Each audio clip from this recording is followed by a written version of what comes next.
Mirëdita. Sot doja të flisja, të ndaja me ju një çështje shumë të rëndësishme, po jo gjerësisht të përhapur ose gjerësisht shqetësuese. Në fakt duhet të ishte, por nuk është. Ka të bëjë me humbjen e besueshmërisë së publikut te ne urbanistët.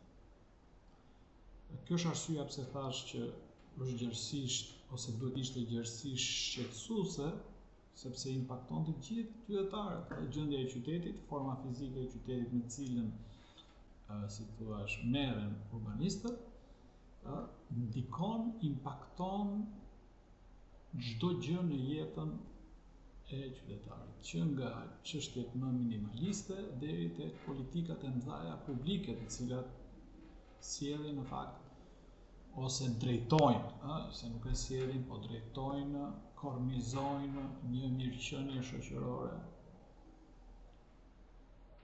Nga më lindi ky shqetësim. Ky shqetësim në fakt më shoqëron prej shumë vitesh.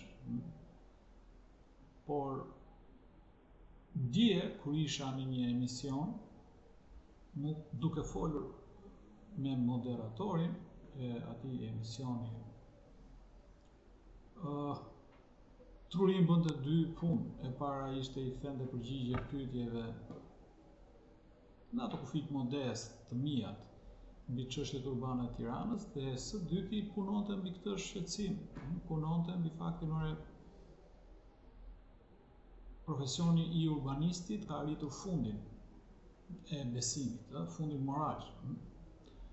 Mënyra se si është zhvilluar Tirana dhe qytetet shqiptare në 30 vitet e fundit është katastrofike. Nuk di një mënyrë tjetër më të keqe. Për të mos u zgjatur, po them dy shtylla kryesore.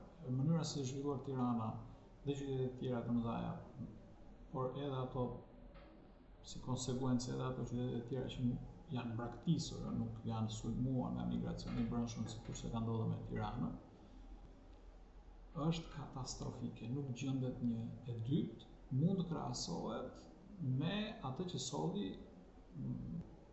revolucioni industrial në Britani, në Londër në asaj kohe, në viteve 1800, edhe pastaj si shkoi valët e revolucionit, si u përhap ai në për vendet e tjera perëndimore, por edhe kolonitë e tyre, ashtu shkoi edhe urbanistika. Kjo është gjendja e Tiranës. Mirë po, fatkeqësisht, diferenca midis asaj kohe dhe kësaj kohe, Britanisë asaj kohe, ishte se njerëzit migronin në qytetet e mëdha dhe veçanërisht në Britani për arsye punësimi, pra e kishin një punë. Revolucioni industrial kishte hapur vende pune pafund. Ndërkohë sot dihet në Tiranë mund të punosh o në ndërtim o ti në shtet, ti bashkangjitës kësaj ushtrie të madhe, shumë të madhe të sigurimit të votave, sepse kjo është administrata, është një ushtri e madhe që një herë në 2 vjet siguron vota për partinë që i ka futur në punë.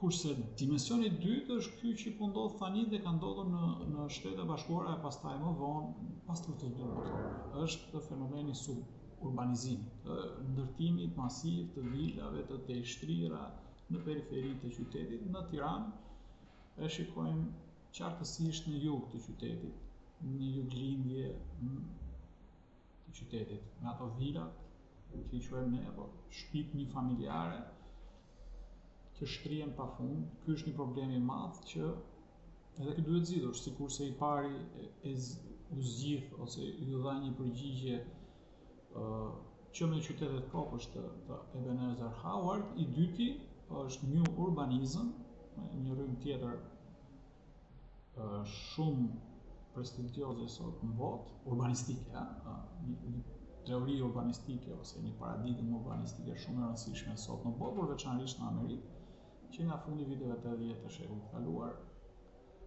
ndërsa Ebenezer Howard në qytetin e tij kopësht tentoi të rregullojë këto qytete industriale, të mbi ngarkuara, të mbi populluara.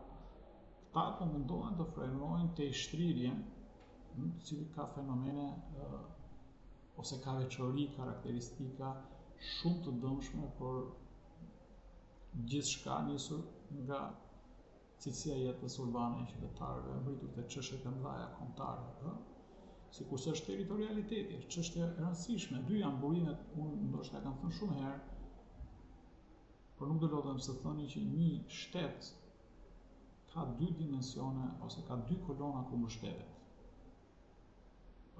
Demografia ose popullsia dhe territorialiteti. Territori ku ky komb ose kjo demografi ushtron sovranitetin e vet dhe mundohet të jetojë mirë në këtë territor, të shfrytëzojë sa më shumë burimet natyrore, por mundësisht në një ekuilibër, që quhet zhvillimi i qëndrueshëm.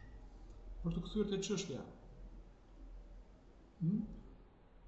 pse më kujtua dije, pse më shqetësoi dije, sepse dije më kishte ftuar për të folur me një takim që kishte bërë kryeministri i Shqipërisë zoti Edi Rama 4-5 ditë parë, ndoshta.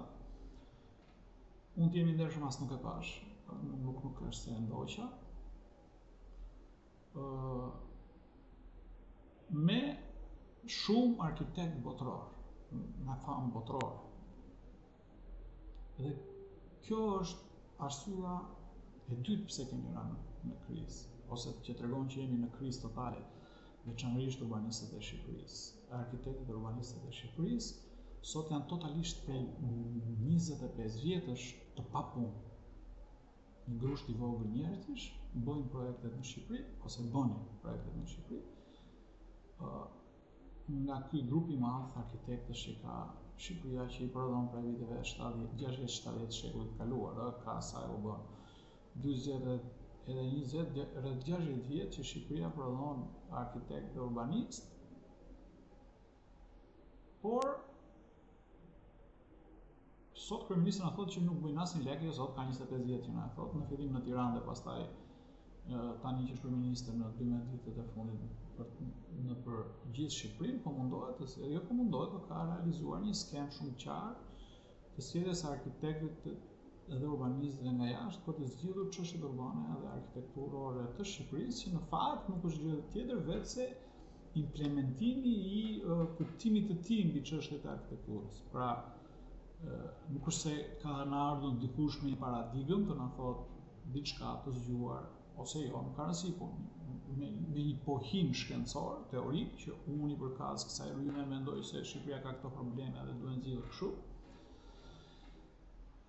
Por thjesht kanë kontakt të drejt me kryeministrin dhe prej tyre marrin punë, prej tij dhe stafit të tij marrin punë projekte disa qindra mijëra euro. Vetëm një skicë, thash dje në emision, dhe kështu është, se si do projektohet një pull, kushton një skicë, pas koncept ide, po skicë minimaliste, kushton 1 milion, 2 milion euro për këta arkitekte mëdhenj të botës, si pastaj projektet do t'i bëjnë arkitektët shqiptarë. Projekte zbatimi janë shumë larg një skicë ide, sepse thash nuk duhet ta quaja si koncept ide me një projekt për zbatim, janë shumë larg, shumë punë mes. Në fakt është gjithë puna përfshirë dhe krijuese e arkitektit, përveç punës së pjesës tjetër prej hamarrëkut, që ta bëj idenë e tij të kuptueshme për ata që do të zbatojnë. Të mos zgjatemi, këto janë dy nivelet. Pra, niveli i parë është situata urbane. Ne e shohim, asnjë nuk është i kënaqur. Është ndoshta e vetmja gjë që bashkon të majtët dhe të djathtët në Shqipëri, fakti se në Tiranë jetohet shumë keq. Dhe një arsye ose arsyeja më e madhe është për shkak të formës fizike që kemi dhënë qytetit, një formës fizike që kemi dhënë lagjeve ose njësive strukturore të tij. Duke që Tirana shumë e madhe, edhe poleve të tij të zhvillimit që mungojnë. Kemi vetëm një pol, vetëm një qendër. Nuk po zgjatem.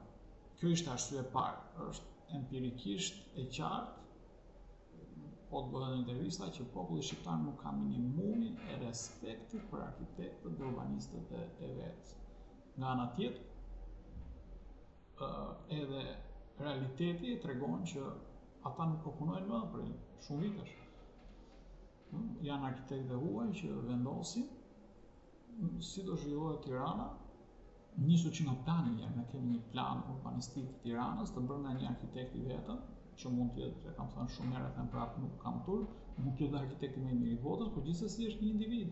Një plan nuk mund bëhet nga një individ, por duhet bëhet nga një grup i madh pune i shoqëruar nga grupe ose shoqata të cilat përfaqësojnë diçka në Tiranë. Pra, duhet përfshi mendimin e këtyre grupeve të pafundme që ka Tirana si një metropol për e vërtetë. Përveç saj, arkitekti i Tiranës është edhe i huaj. Dimensioni kulturor nuk mund të shprehet në asnjë vend tjetër sa në arkitekturë dhe në veçanërisht urbanistik, dimensioni kulturor shumë i rëndësishëm. A mundet një arkitekt i huaj, le të themi gjë, në kohën e diktaturës, që ishim një vend shumë i centralizuar në çdo aspekt, patjetër edhe në planifikim urban,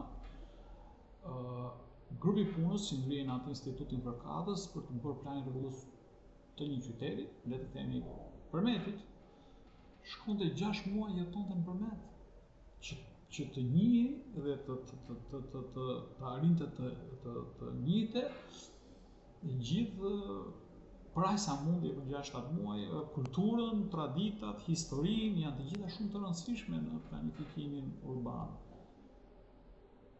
Kurse ne sot nuk e kemi. Dhe ky, për ta mbyllur, është halli më i madh sot imi. Mendoj ose shpresoj edhe i kolegëve të mi, por duhet jetë i çdo qytetari të Shqipërisë, sepse si thua, projektohet tek çdo element të cilësisë së jetës së qytetarit. Është që profesionit të urbanistikës ose profesionit të urbanistit dhe shkencës, art shkencës së urbanistikës në Shqipëri ka arritur fundin. Nuk ka më absolutisht asgjë për te kësaj. Duhet një zgjidhje nëse duam të rregullojmë gjërat. Dhe kjo ka qenë arsyeja pse unë kam vite që munguan që ndryshe nga nuk e thot zoti Rama, por është evidente që ai e shikon përmirësimin e Shqipërisë në tërësinë e vet, në gjithë aspektet e saj, duke bërë elemente të saj të bukur. Ai nuk e thot, po ky është thelbi. Unë personalisht dhe të paktën njerëzit që mendojnë si unë, që nuk besoj se janë pak, e gjejnë zgjidhjen e halleve të Shqipërisë dhe të bërit të gjërave të duhura bukur. Faleminderit, të po e mbyll për sot. Shifemi një herë tjetër me kismet, thot populli shqiptar.